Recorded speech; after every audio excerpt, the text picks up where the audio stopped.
So we have these 4 rubrics, and I want to talk a little bit about how we came up with why we have 4. So it started off with a really big question for us, which was, how do we show that when we integrate lessons that kids' thinking changes? The things that they're doing in the classroom. And we were looking for a way to assess that, and what we found is there really wasn't a really good tool out there already to measure students' thinking or how integrated a lesson was. So we had to start from scratch and build these.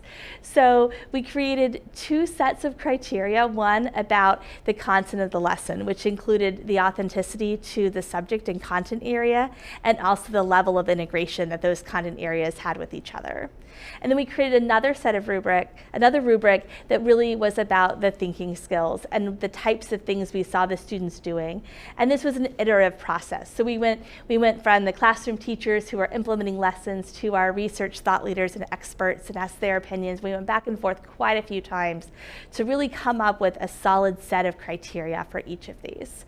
And then when we started looking at them, we realized that in order to measure what the students would be able to do in their final products, that it really depended upon the lesson that was taught. So that a student wasn't going to have a lot of really deep thinking going on unless the lesson provided it. So we separated the rubrics even further to have a set that measured the opportunities the lesson provided for content and integration and thinking skills.